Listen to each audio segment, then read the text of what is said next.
يا أيها الناس اتقوا ربكم الذي خلقكم من نفس واحدة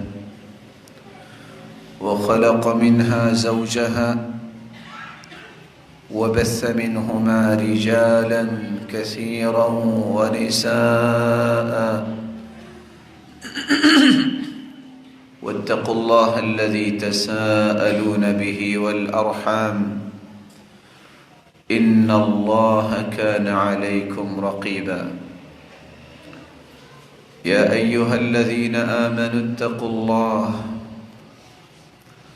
اتقوا الله وقولوا قولا سديدا يصلح لكم أعمالكم ويغفر لكم ذنوبكم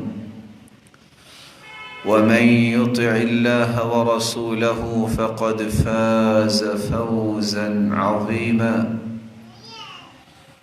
أما بعد فأعوذ بالله من الشيطان الرجيم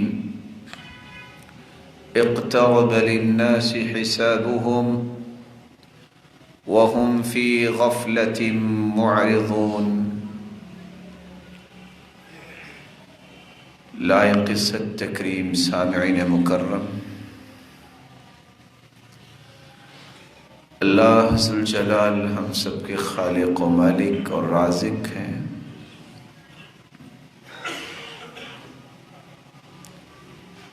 جس کا فرمان ہے اقترب للناس حسابهم، لوگوں کا وقت حساب قریب آ گیا ہے۔ وَهُمْ فِي غَفْلَةٍ مُعْرِضُونَ، اور وہ ابھی تک غفلتوں میں پڑے ہیں اور رب تعالیٰ کے فرامین سے اعراض کرنے والے ہیں۔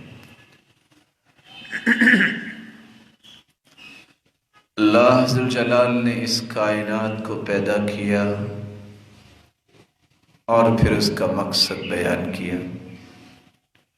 وَمَا خَلَقْتُ الْجِنَّ وَالْإِنسَ إِلَّا لِيَعْبُدُونَ، جنوں اور انسانوں کی تخلیق کا ایک ہی مقصد ہے کہ وہ اللہ ذوالجلال کی مرضی کے مطابق زندگی گزارے اور انبیاء و رسل کی رہنمائی کے مطابق اپنی زندگی کے زاویوں کو درست کرے، اور اللہ ذوالجلال کی مرضی کے مطابق زندگی گزارنا اور انبیاء و رسل کی رہنمائی کو قبول کرنا، یہی عبادت ہے۔ قرآن مجید میں اللہ ذوالجلال نے مخلوق کو یہ بات سمجھائی ہے، وَلَقَدْ بَعَثْنَا فِي كُلِّ أُمَّةٍ رَسُولًا أَنِ اعْبُدُوا اللَّهَ،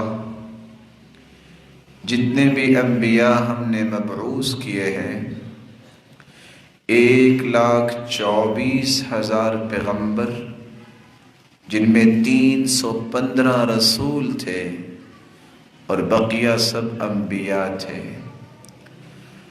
نبی اس کو کہتے ہیں جو سابقہ شریعت کو ہی لے کے چلتا ہے، رسول اس کو کہتے ہیں جو سابقہ شریعت کے ساتھ کچھ نئے پیغامات بھی اللہ تعالیٰ کے دنیا کو پہنچاتا ہے۔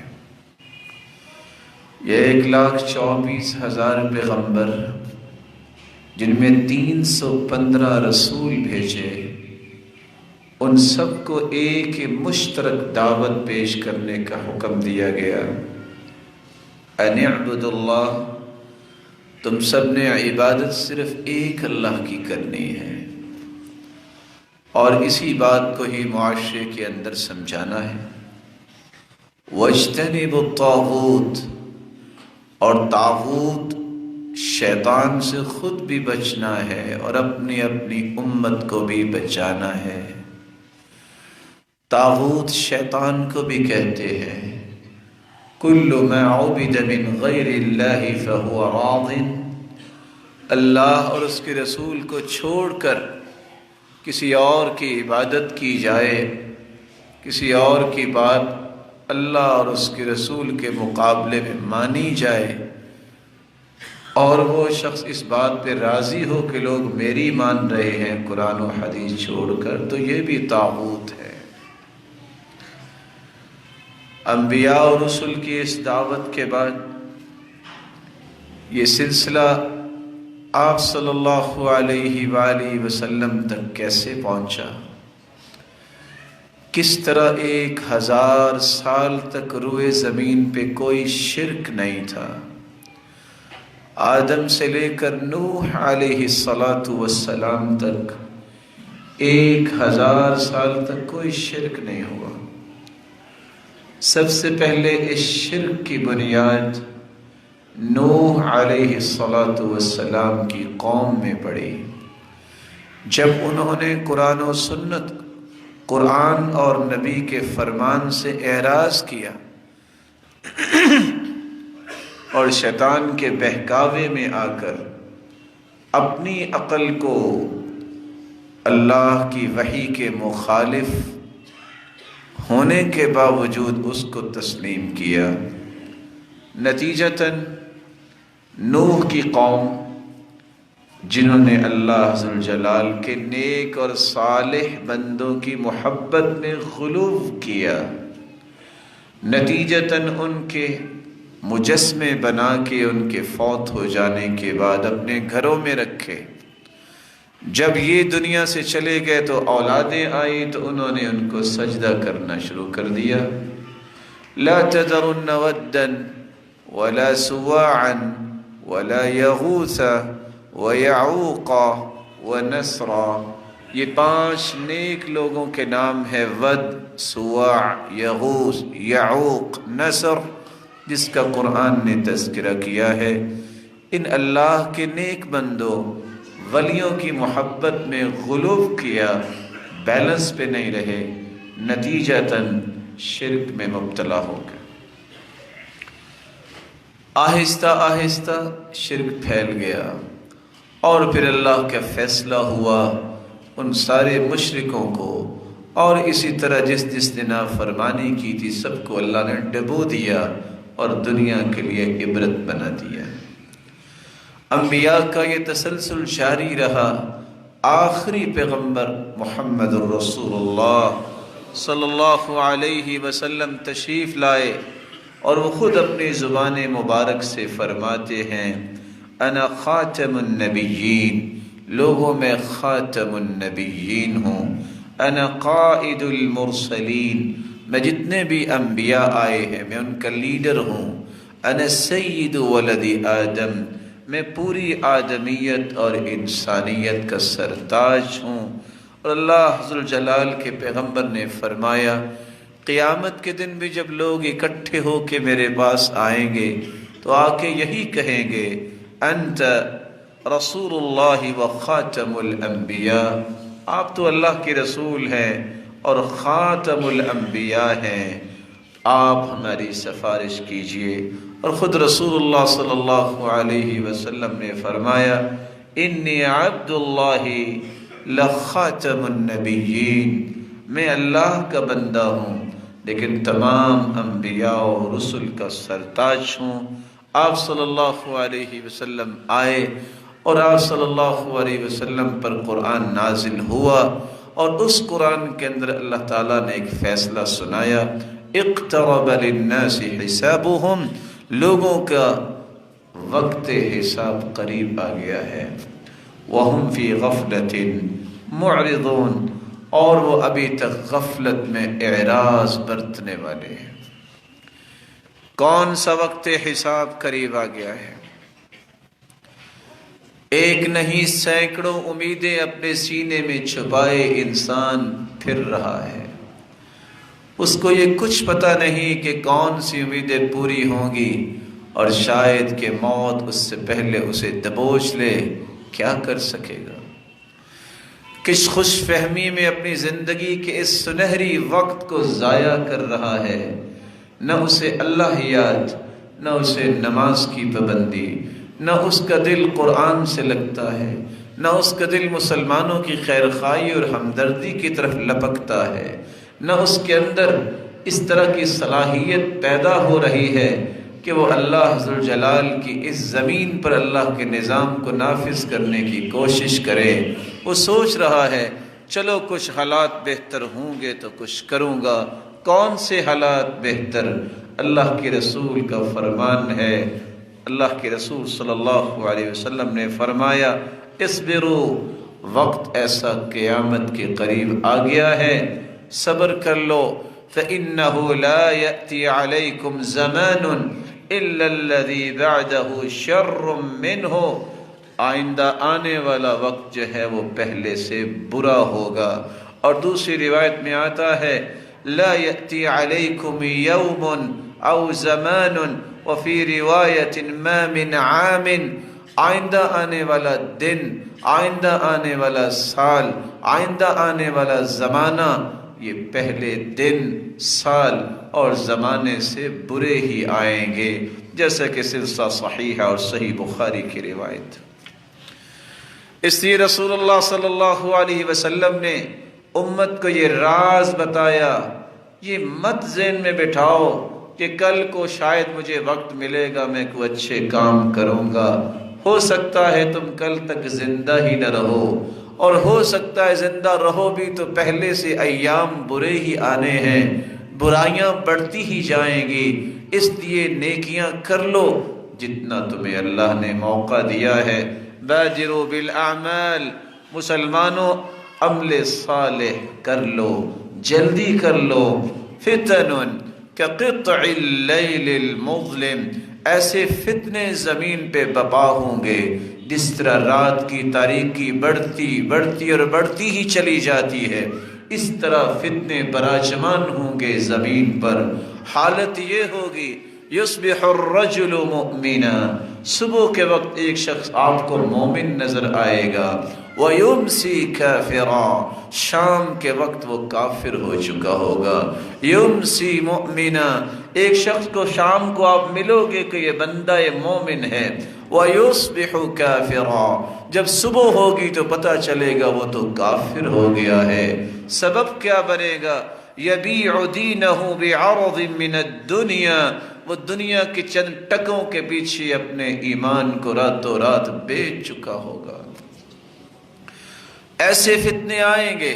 رسول اللہ صلی اللہ علیہ وسلم نے فرمایا کہ وقع القطر، جس طرح بارش کے قطرے زمین کی طرف آتے ہیں بغیر گنتی کے آتے ہیں، کسی کو علم نہیں کتنے قطرے بارش کی ہیں، اس طرح بارش کی طرح فتنے جو ہے زمین کا گھیراؤ کر لیں گے۔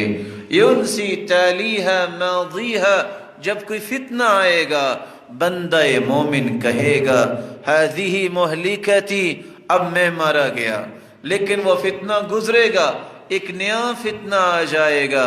ینسی تالیہا ماضیہا، بعد میں آنے والا فتنہ اتنا بڑا ہوگا کہ اس سے پہلے آنے والے فتنے کو بندہ ویسے ہی بھول جائے گا۔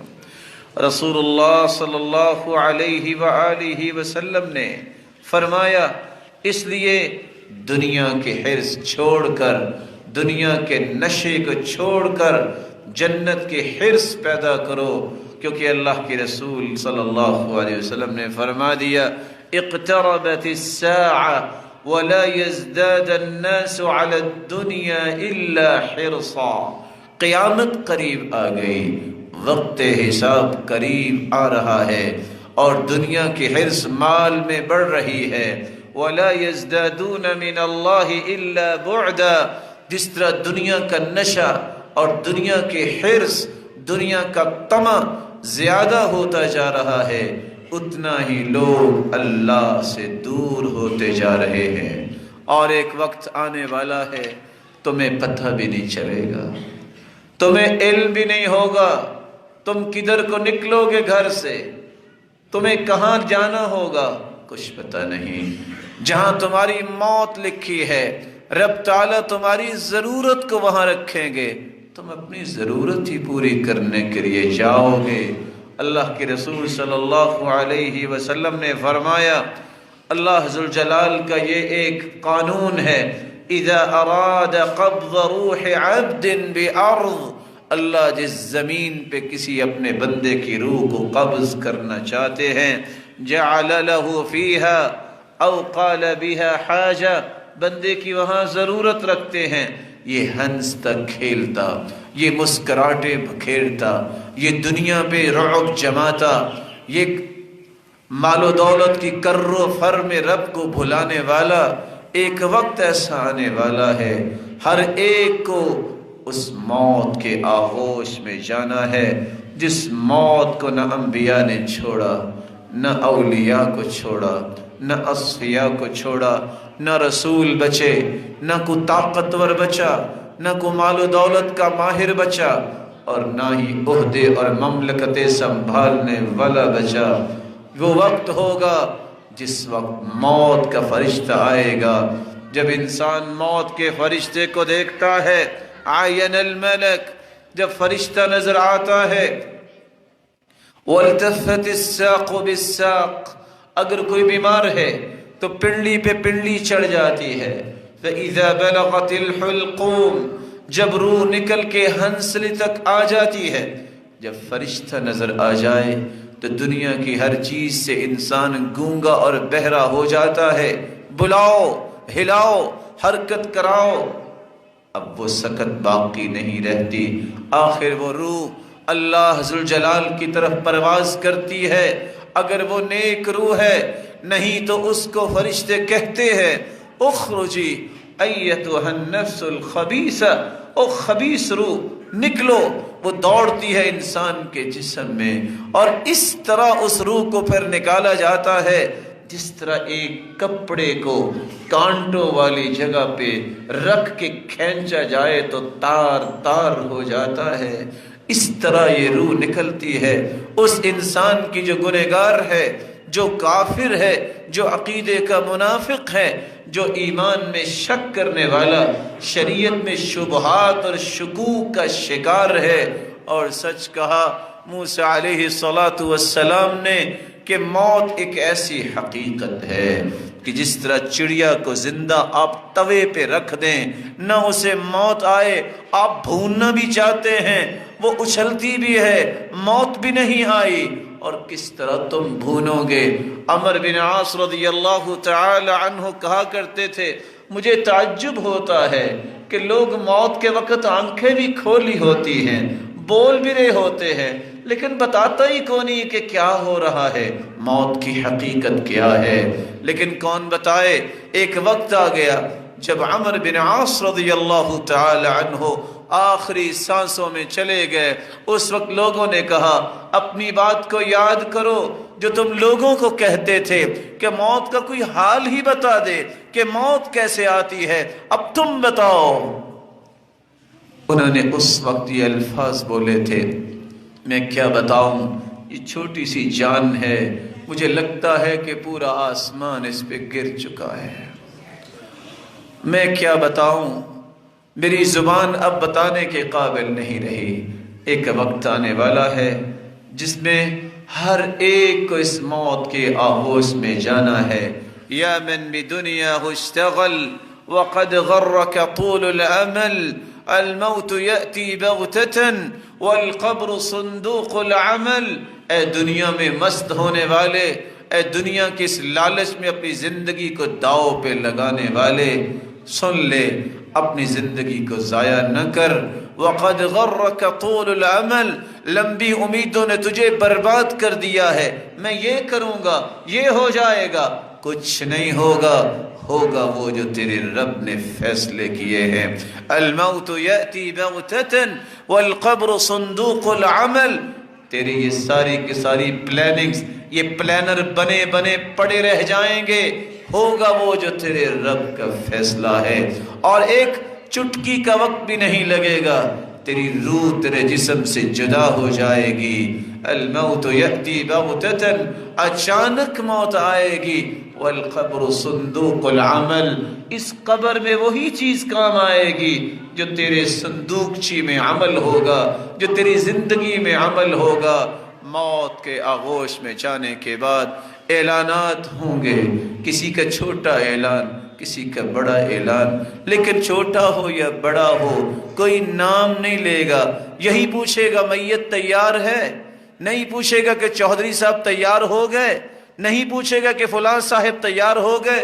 سب سے پہلے جس ناموری کے لیے تم مرتے رہے، اپنی زندگی برباد کرتے رہے، رب کو ناراض کرتے رہے، میرا نام اونچا ہو جائے، میرا نام دنیا میں آئے، سب سے پہلے تیرا نام ختم ہوگا، کام باقی رہ جائے گا. اور اس وقت جب تیری آنکھوں کی روشنی کو دیکھ کے لوگ ڈرا کرتے تھے، کوئی سامنا نہیں کرتا تھا، تیری بازو کی قوت کو دیکھ کے بڑے بڑے دہل جاتے تھے، تم کس طرح بڑے ہوگے؟ تمہیں غسل دیا جائے گا، تم حرکت نہیں کر سکو گے. تمہارے لباس کو کچھ تو لوگ اتارتے ہیں، یہ اچھی اچھی پوشاکیں پہننے والے بھی، یہ خلعت فاخرہ پہننے والے بھی سنیں کس طرح چیر کے کاٹ کے پھینک دیا جاتا ہے، اور 3 چادریں تم پہ ڈال دی جائیں گی اور تمہیں قبر کی طرف لے جایا جائے گا. وہ وقت ہوگا جب تمہارا اصل وقت ہے کہ اب نتیجہ کیا نکلنے والا ہے. ایک ایسا عارضی گھر جس کی طرف تم جا رہے ہو اس کو قبر کہتے ہیں. رسول اللہ صلی اللہ علیہ وسلم نے فرمایا یتبع المیت 3، 3 چیزیں میت کے ساتھ جا رہی ہوتی ہیں. اہلہ، رشتہ دار بھی جائیں گے، وہ لوگ بھی حتیٰ کہ جائیں گے جو تمہیں دنیا میں برداشت نہیں کیا کرتے تھے. اس دن لوگوں سے منہ چھپانے کے لیے، تانوں سے بچنے کے لیے دشمن بھی تیرے ساتھ جائے گا کہ آج تو مر گیا ہے، لیکن دل ہی دل میں خوش بھی ہوتا ہوگا کہ اس سے جان چھوٹ گئی، لیکن جائے گا. اور اس کے ساتھ ساتھ مالہ، تیرا مال بھی جا رہا ہوگا. تیری متحدی میں کام کرنے والے بھی سکورنگ کرنے کے لیے جائیں گے. نہ گئے تو لوگ کیا کہیں گے؟ اگر تیری کوئی گاڑی ہے، اس وقت غلام ساتھ جاتے تھے اور گھوڑے اور خچر ساتھ جاتے تھے سوار ہو کے، اور ساتھ تیرا عمل بھی جائے گا. لیکن کچھ ہی وقت گزرے گا، کوئی زیادہ وقت نہیں گزرے گا. آخر 4 تکبیریں پڑھ کے جنازہ پڑھا دیا جائے گا، سب لوگ فارغ، اہل و عیال بھی واپس، یہ 4 پائی یہ گاڑیاں بھی واپس خالی آئیں گی. کوئی وہاں نہ آپ کا غلام رکے گا، نہ آپ کی چاہت کرنے والا رکے گا، نہ آپ کو اپنے سر پہ دنیا میں بٹھانے والا اور جس کو تم ہاتھوں پہ اٹھائے پھرتے ہو، آج کوئی بھی وہاں نہیں رکے گا. سب مٹی ڈالیں گے اور اپنے ہاتھوں کو جھاڑیں گے، بلکہ بار بار دیکھیں گے ہاتھ گندے تو نہیں ہو گئے، اپنے لباس کو جھاڑیں گے، واپس آ جائیں گے. تیرے ساتھ رہے گا تو تیرا وَيَبْقَى مَعَهُ وَاحِدٌ، تیرا عمل باقی رہے گا. ادھر بند کوٹری میں تم گئے، بڑے بڑے کھلے ولاز میں رہنے والے سن لے، وہ بند کوٹری میں جب تم گئے، اگر ایمان والے ہوگے تو فرشتے سوال کریں گے من ربک ما دینک ماذا تقول فی هذا الرجل الذي بعث فیکم. رب کے بارے میں سوال، اللہ کے نبی کے بارے میں سوال، تیرے دین کے بارے میں سوال. اگر تو دیندار ہوا تم جواب دو گے، اچھا جواب، صحیح جواب، فرشتے خوش بھی ہوں گے. اور فرشتے جب آتے ہیں سوال کرنے کے لیے، بال ان کے بکھرے ہوتے ہیں اور اس طرح ان کی آنکھیں جو ہیں اللہ ذوالجلال نے نیلی بنائی ہیں، اور زمین کو اکھاڑتے ہوئے دہشت و وحشت پیدا کرتے ہوئے آتے ہیں، اور آتے ہی بٹھا لیتے ہیں چودھری کو بھی، غلام کو بھی، بچے کو بھی جو بالغ ہے، بوڑھے کو بھی، اور کڑیل جوان کو بھی. بتاؤ من ربک، تیرا رب کون ہے؟ اگر رب کو دنیا میں پہچانا ہوا، اس کے سامنے سجدہ کیا ہوا، اس کی بات مانی ہوئی، تو یہ زبان بول کے کہے گی ربی اللہ. نہ اس میں رٹا لگانے کی ضرورت، نہ اس میں سوچنا کہ میں ہر وقت یہ اپنے سامنے لکھ کے رکھ لوں. عمل ہوگا، توحید پہ کار بند ہوں گے، شرک سے بچا ہوگا، شرکیات سے پرہیز کیا ہوگا، صحیح جواب ہوگا. 3 سوالوں کے جواب دو گے مسلمانوں، آسمان سے آواز آئے گی ان صدق عبدی، میرے فرشتوں میرے بندے نے سچ بولا ہے، سچ بولا ہے اس نے. افرشوا لہ فراش الجنہ، اس کے چاہنے والے کہاں چلے گئے؟ اس کو مٹی پہ ہی لٹا کے چلے گئے۔ سنت بھی یہ ہے کہ قبر میں کوئی چیز نہ بچھائی جائے، اس کو مٹی پہ ہی لٹا کے چلے گئے۔ میرے فرشتوں نہیں، باقی کام پھر ہوگا۔ جنتی بچھونے فوراً اس کے نیچے بچھا دو۔ البسوہ لباس الجنہ، یہ تو بہت مہنگا کپڑا پہنتا تھا، اللہ نے اس کو دیا تھا اور اللہ ذوالجلال کی نعمتوں کا اظہار کرتا تھا۔ نہیں، یہ 3 کپڑے جس میں سلائی بھی نہیں ہوئی یہ چھوڑ کے چلے گئے۔ البسوہ لباس الجنہ، اس کو جنتی لباس پہنا دو۔ ابھی جنت تو نہیں آئی لیکن وعدے یہاں سے ہی پورے شروع ہو جائیں گے، پورے ہونے شروع ہو جائیں گے۔ اللہ فرمائیں گے یہ بند کوٹری میں آ گیا، بڑے کھلے گھر میں تھا۔ فَيُفْتَحُ لَهُ قَبْرُ، اور اس کی قبر کو کھولا جائے گا۔ مُدَّ بَصَرِ، جہاں تک اس کی نظر جائے گی۔ رسول اللہ صلی اللہ علیہ وسلم نے فرمایا جہاں تک انسان کی نظر جاتی ہے بندہ مومن کی قبر کو کھول دیا جاتا ہے۔ وَيَأْتِيهِ مِن رَّوْحِهَا، جنت کی خوشبوئیں آنی شروع ہو جاتی ہیں۔ یہ تھا مومن کا حال۔ اور مومن جو ہے جب اس سے حساب لینے کی بات ہوتی ہے وہ کہتے رک جاؤ، اس کو دکھایا جاتا ہے کہ سورج غروب ہونے والا ہے، کہتے رکو میری عصر کی نماز رہتی ہے، میں نماز پڑھ لوں۔ لیکن کہے گا وہ جو نمازیں پڑھتا ہے، ایک وہ ہوگا جو کافر ہے، ایک وہ ہوگا جو عقیدے کا منافق ہے، اور ایک وہ ہوگا جو شک کرنے والا، دین میں شبہات اور یقین نہ کرنے والا۔ جب اس سے سوال کیا جائے گا تو کہنے والا کہے گا فرشتہ من ربک، بتاؤ تیرا رب کون سا ہے؟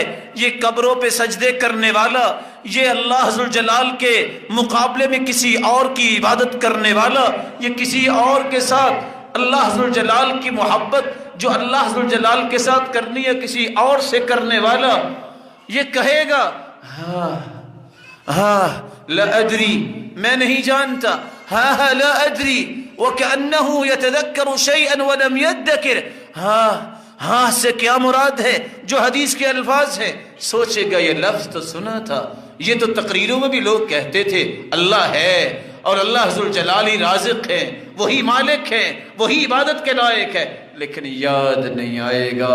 پھر پوچھا جائے گا ماذا تقول فی هذا الرجل الذي بعث فیکم، پیغمبر کے بارے میں تمہارے نظریات کیا ہیں؟ تم کیا جانتے ہو؟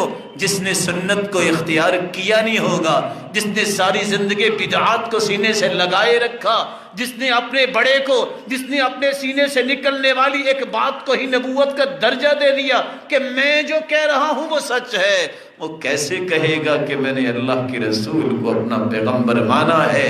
میں دینوں کا، تیرا دین کیا ہے؟ جس نے قرآن پڑھا ہوگا، حدیث پڑھی ہوگی، دین کا قانون اور آئین اور دستور اسے سمجھ آئے گا، اس کے مطابق وہ جواب دے سکے گا مومن۔ لیکن منافق جو ہے، کافر جو ہے اور شک کرنے والا جو سوچتا ہے لگتا نہیں ہے کہ دینداروں کا کچھ بن سکے گا، لگتا نہیں ہے کہ نماز پڑھنے والوں کی کوئی کام آ سکے گی، ایسے شخص قبر میں جواب نہیں دے پائیں گے۔ اور دونوں ہستیاں آپ کے سامنے ہیں، ایک مومن ہے جس کو فرشتے کہیں گے اتنا تو بتا دو تمہیں جواب کیسے آئے، یہ بندہ مومن وہاں بھی کہے گا قرأت القرآن، میں نے قرآن پڑھا، وعملت بما فی، میں نے اس پہ عمل کیا، اور دوسری روایتوں کے الفاظ ہے وصدقت بہ، میں نے قرآن کی ہر بات کو سچا مان لیا، جو اس کے اللہ کے پیارے محبوب نے بات کی میں نے اسے سچا مان لیا۔ اس وقت پھر کہتا ہے جب اسے جنت میں اس کا گھر دکھا دیا جاتا ہے، کہتا ہے رکو رب اقم الساعہ، رب اقم الساعہ، اللہ جلدی سے قیامت کو قائم کیجئے، حتی ارجع الی اہلی، کیوں؟ میں جلدی واپس جاؤں اپنے اہل و عیال کی طرف، جا کے بتاؤں دیکھو نیک عمل کا مجھے بدلہ کتنا اچھا ملا۔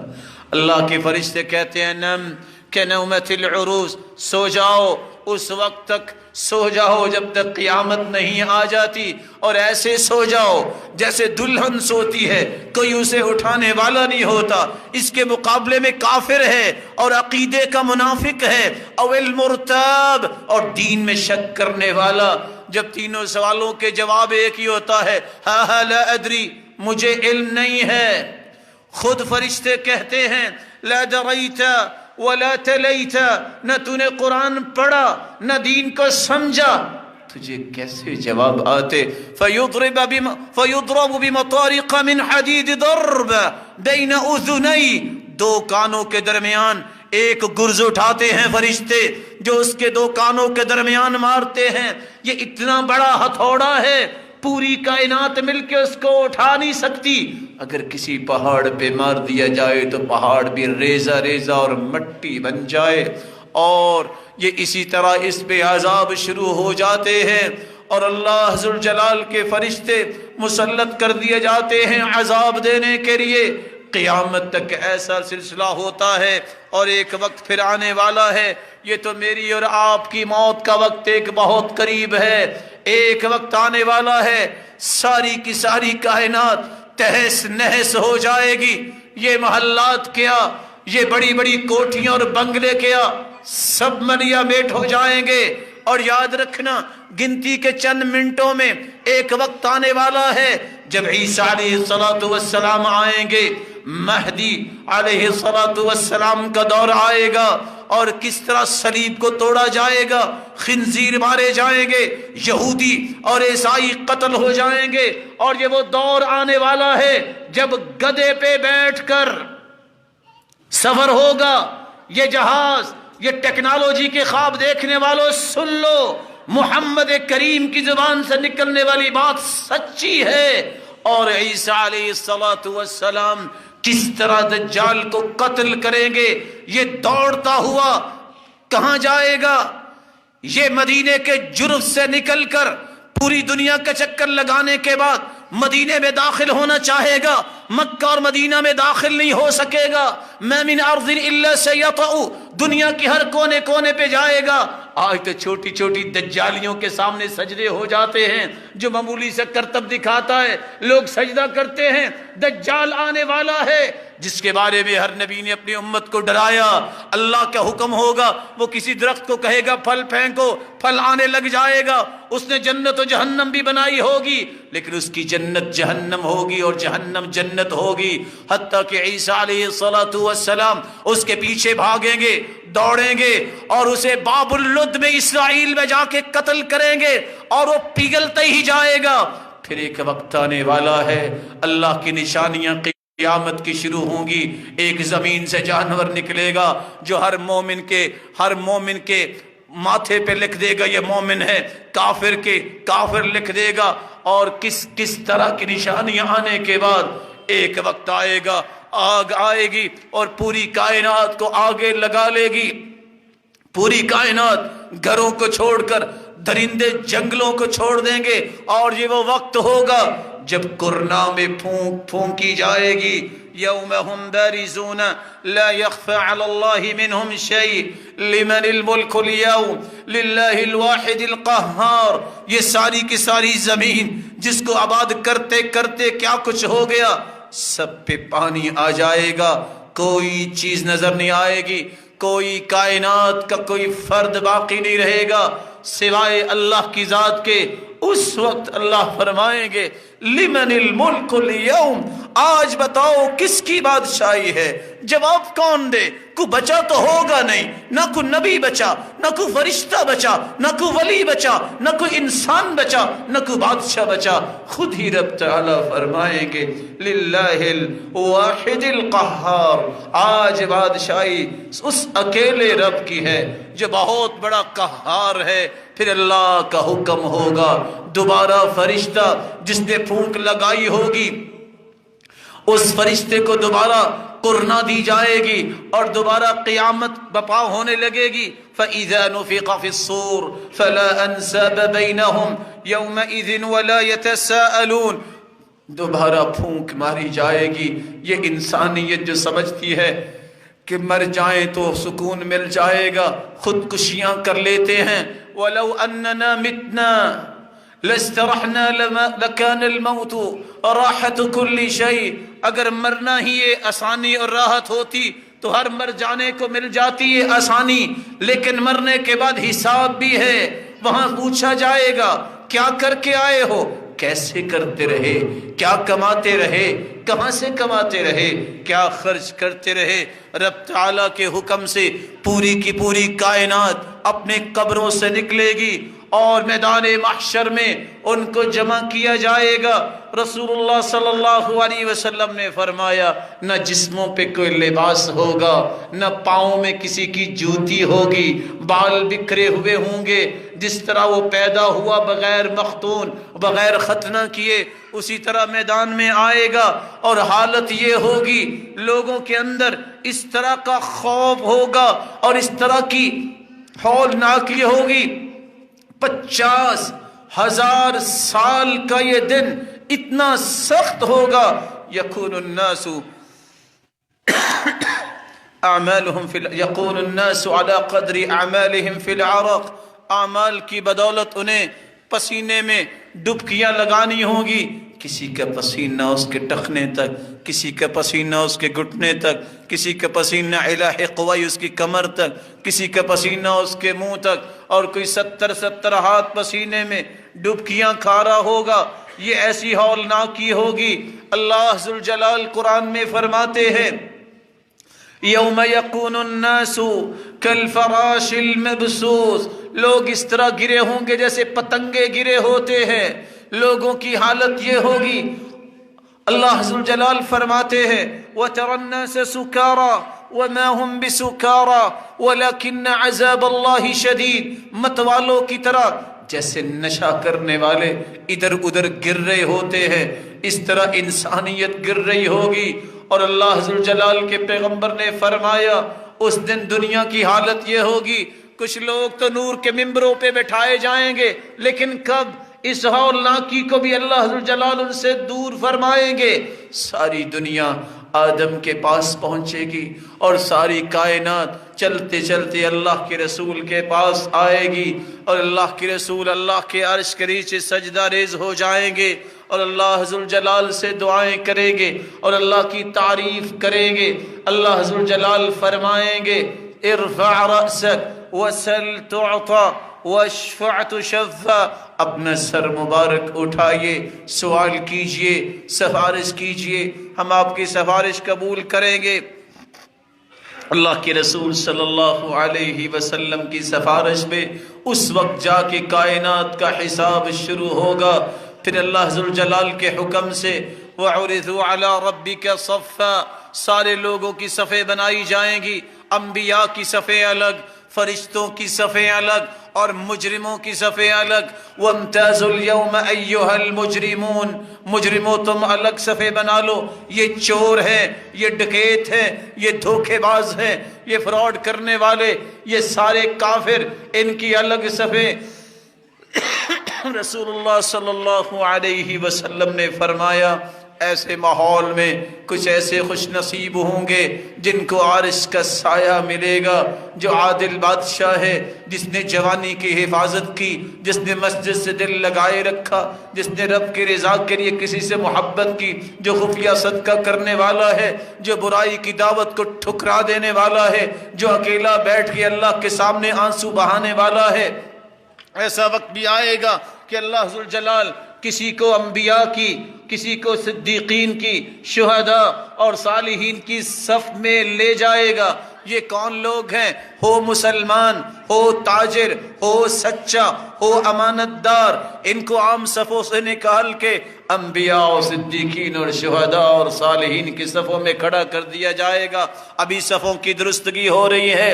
الماہر بالقرآن مع السفرۃ الکرام البررہ، اللہ ذوالجلال فرمائیں گے اے قاری قرآن، اے قرآن میں مہارت حاصل کرنے والے، آج تم بھی خاکی صفوں سے نکلو، آ جاؤ ان صفوں میں جن صفوں میں جبریل امین کھڑے ہیں۔ صحیح بخاری اور صحیح مسلم کی روایت ہے، ادھر صفوں میں کھڑے ہونے کے بعد سب کے صحائف پھیلا دیے جائیں گے، 99 رجسٹر، پوری زندگی کے ایک ایک پل کا احاطہ کرنے والے۔ وَكُلَّ إِنسَانٍ أَلْزَمْنَاهُ طَائِرَهُ فِي عُنُقِهِ،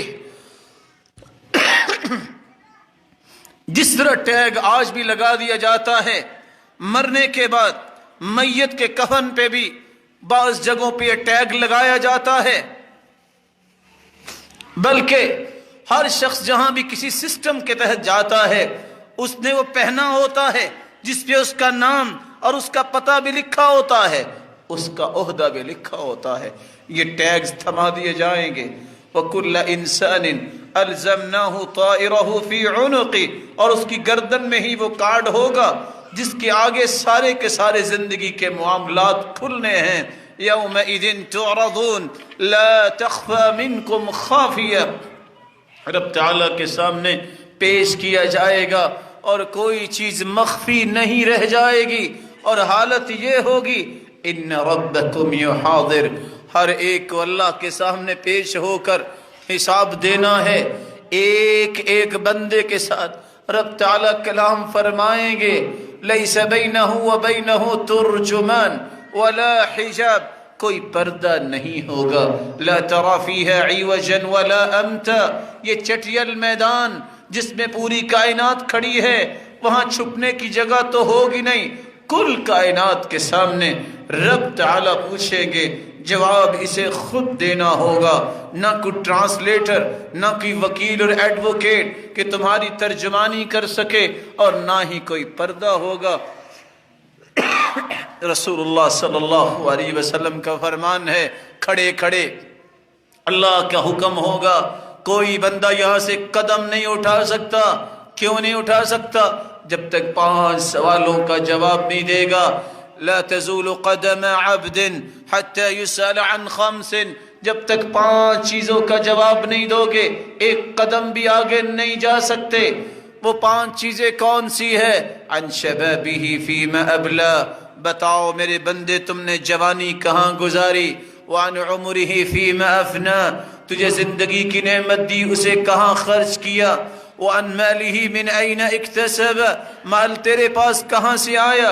وفيما انفق، اور مال تم نے خرچ کہاں کیا؟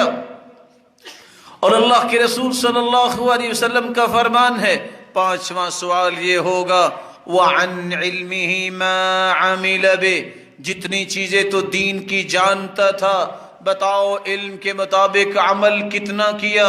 اور اسی وقت ترازو لگا دیے جائیں گے، اتنا بڑا ترازو، وَنَضَعُ الْمَوَازِينَ الْقِسْطَ لِيَوْمِ الْقِيَامَةِ فَلَا تُظْلَمُ نَفْسٌ شَيْئًا، اور اس ترازو کو اللہ نے جو بیان کیا ہے، اللہ کے رسول کے صحابی بھی بیان کرتے ہیں، جبریل کو حکم ہوگا ترازو قائم کیا جائے، اتنا بڑا ترازو، لو وضعت السماوات والارض ومن فيهن في كفة لوسعتهن، اگر 7 آسمان 7 زمینیں 14 کے 14 طبق اس میزان میں اس ترازو کے ایک پلڑے میں رکھ دیے جائیں تو ایک پلڑا بھی بھرے گا نہیں۔ وہاں وزن ہوگا اعمال کا، وہاں وزن ہوگا اقوال کا، وہاں وزن ہوگا جن رجسٹروں پہ آپ کی نیکیاں لکھی گئیں اور جن رجسٹروں پہ برائیاں لکھی گئیں، وہاں وزن ہوگا آپ کا بھی میرا بھی۔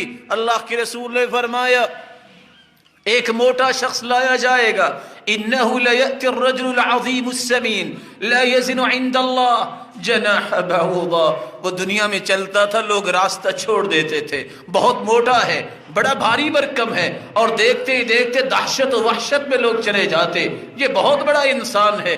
قیامت کو چونکہ بے عمل ہوگا تو قیامت کو وزن ہوگا تو اس کا وزن مچھر کے پر جتنا بھی نہیں نکلے گا۔ اللہ کے رسول نے فرمایا، عبداللہ بن مسعود جب درخت پہ چڑھے مسواک اتارنے کے لیے تو صحابہ کرام مسکرانے لگ گئے۔ یہ باریک باریک پنڈلیوں والے صحابی جن کی پنڈلیاں کانپنے لگ گئیں، ہوا آئی تو صحابہ مسکرائے۔ آپ نے فرمایا کیوں مسکرا رہے ہو؟ او من دقت ساقی، کیا اس لیے کہ اس کی باریک پنڈلیاں ہیں؟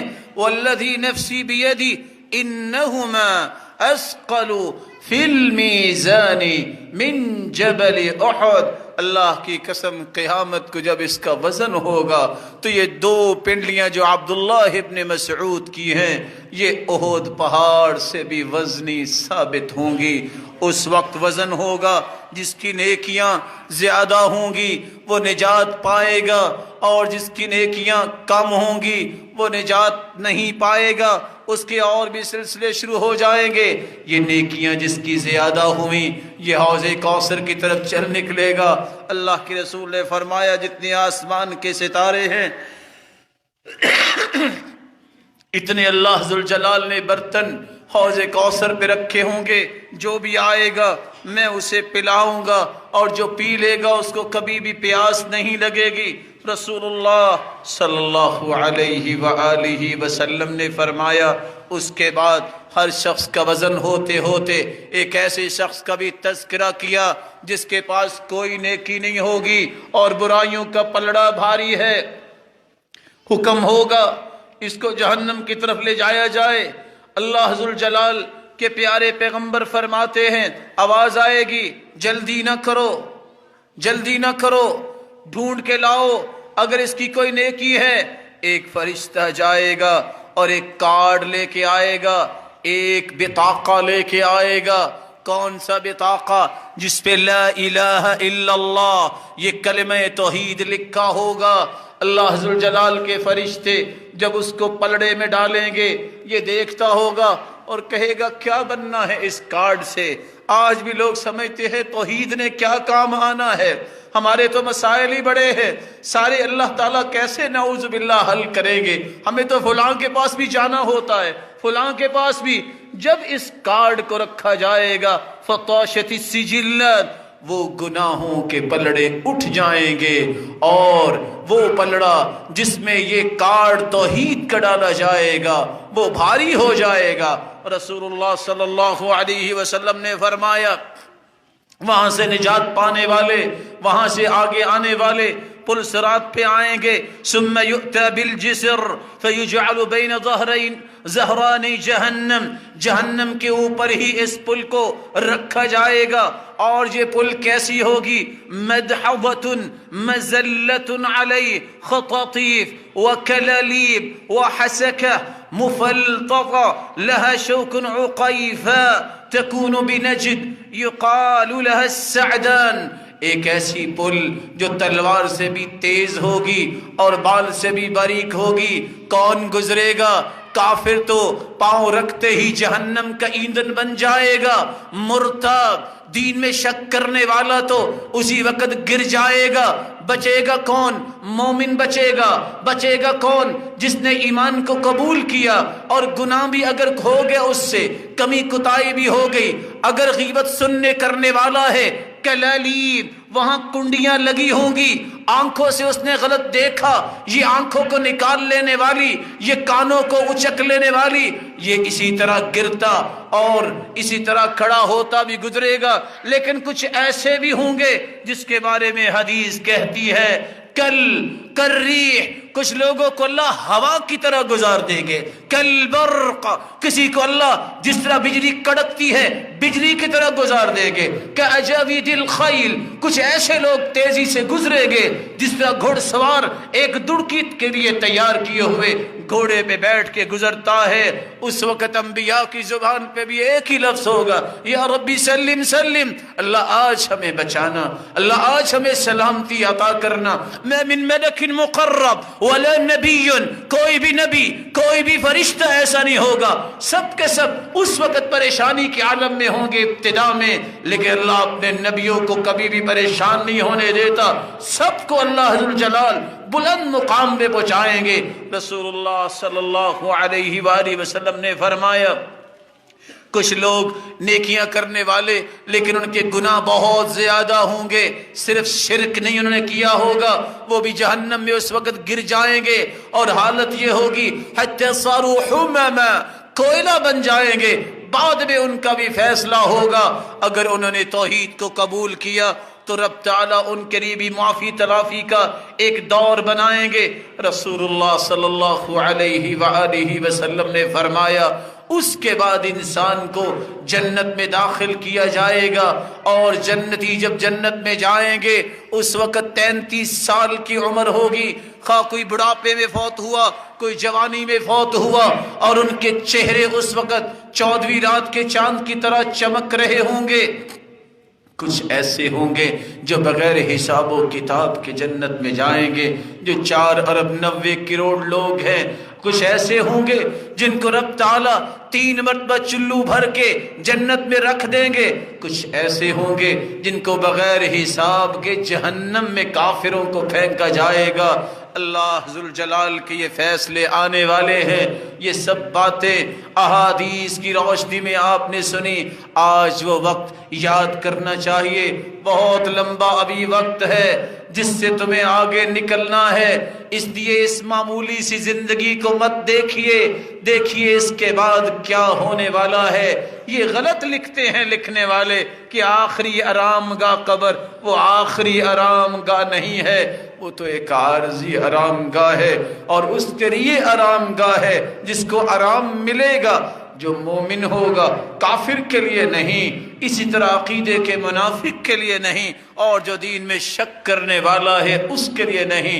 رب تعالیٰ ان تمام مراحل میں ہم سب کو کامیابی سے گزار کر اپنی جنت کا مہمان بنائے اور ہر قسم کے فتنوں سے محفوظ فرمائے۔ وآخر دعوانا ان الحمد للہ رب العالمین۔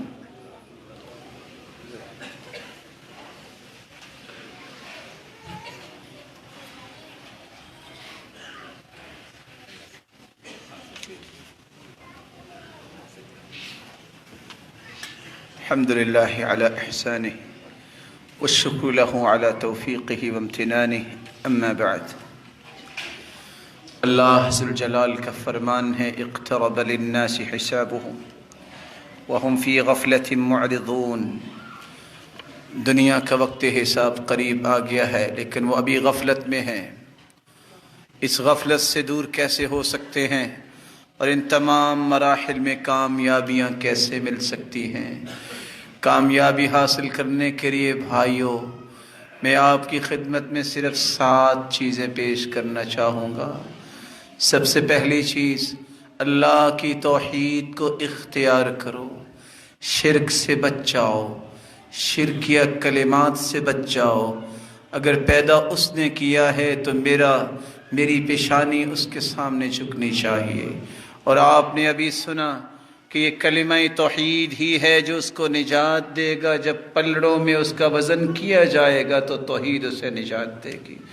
دوسری گزارش، اگر قیامت کی ہولناکی کی اور قبر سے لے کے جتنے مسائل ہے اور دنیا میں بھی فتنوں سے بچنا ہے تو دوسرا طریقہ یہ ہے، رسول اللہ صلی اللہ علیہ وسلم اس جیسی ہستی اللہ نے آج تک پیدا نہیں کی اور نہ قیامت تک پیدا ہو سکے گی۔ اس ہستی کو اپنا آئیڈیل مانیے، اس کو اپنے لیے رول ماڈل مانیے، اس کی سنت، اس کے طریقے اور سلیقے کے مطابق اپنی زندگی بنا لیجیے۔ اور تیسری گزارش، رسول اللہ صلی اللہ علیہ وسلم پر دستور اور آئین جو میرے اور آپ کے لیے نازل ہوا ہے، وہ دستور جس کی ایک ایک شک میری زندگی اور آخرت کو بہتر کرنے والی ہے، وہ قرآن ہے۔ یہ وہ آئین ہے، یہ ربانی قانون ہے، یہ وہ دستور ہے جو اللہ نے بنا کے بھیجا ہے۔ میں اور آپ بھی اپنے بارے میں اتنا نہیں جانتے جتنا میرا رب میرے اور آپ کے بارے میں جانتا ہے۔ جو اس نے قانون بنایا، جو اس نے دستور نازل کیا، اس دستور کو پڑھیے، اس کی ایک ایک شک پہ غور کیجئے کہ وہ دستور ہم سے مطالبہ کیا کرتا ہے۔ چوتھی بات، رسول اللہ صلی اللہ علیہ وآلہ وسلم نے مومنوں کو اچھا اخلاق دیا ہے۔ جب پلڑے پہ سارے گناہ اور نیکیاں رکھی جائیں گی تو سب سے بھاری چیز جو ہوگی توحید و سنت کے بعد وہ ہوگی تو حسن اخلاق ہوگا۔ معاشرے کے اندر محبت کو عام کیجئے، احترام کی فضا پیدا کیجئے، حسن اخلاق اپنے اندر پیدا کیجئے۔ اور چوتھی بات، رسول اللہ صلی اللہ علیہ وآلہ وسلم نے فرمایا، دنیا والوں، جو مدد اللہ نرمی پہ کرتے ہیں وہ سختی پہ نہیں کرتے، جو اللہ عطائیں نرمی پہ کرتے ہیں وہ سختی پہ نہیں کرتے۔ معاشرے کے اندر شدت، تشدد، اس طرح کی چیزوں سے باز آ جاؤ۔ فسادات، جھگڑے اور اس طرح کی لڑائیاں یہ مومنوں کو پسندیدہ نہیں ہونی چاہیے۔ برداشت کرنا، ٹالریٹ کرنا، یہ اپنے اندر برداشت پیدا کرو، اس سے ہی کل قیامت کو نیکیوں کے پلڑے بھاری ہوں گے۔ پانچویں بات، رسول اللہ صلی اللہ علیہ وسلم نے آداب سکھائے ہیں، اٹھنے بیٹھنے کے آداب، کسی کو ملنے کے آداب، اور رات کو سونے، کھانا کھانے اور مجلس میں بیٹھنے، ہر قسم کے آداب رسول اللہ صلی اللہ علیہ وسلم نے بتائے ہیں۔ قومیں بلند ہوتی ہیں تو آداب کی وجہ سے۔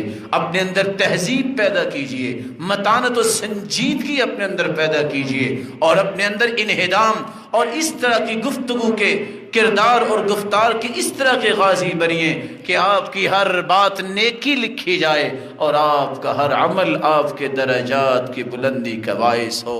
چھٹی بات، رسول اللہ صلی اللہ علیہ وآلہ وسلم نے فرمایا، معاشرے کے ساتھ خیر خواہی میں سب سے پہلا نمبر والدین کا ہے، پھر اپنی بیوی بچوں کا خیال کرو، پھر اپنے رشتہ داروں کا خیال کرو، پھر اپنے پڑوسیوں کا بھی خیال کرو، پھر معاشرے کے ندار اور فقراء کا بھی خیال کرو۔ یہ وہ رویے ہیں جس سے قیامت کے دن آپ کے نام اعمال میں بھاری بھرکم نیکیاں آئیں گی جو آپ کی نجات کے لیے کافی ہو جائیں گی۔ آپ سوچ سکتے ہیں، الساعی علی الارمل والمسکین کالمجاہد فی سبیل اللہ وکالقائم الذی لا یفتر وکالصائم الذی لا یفطر۔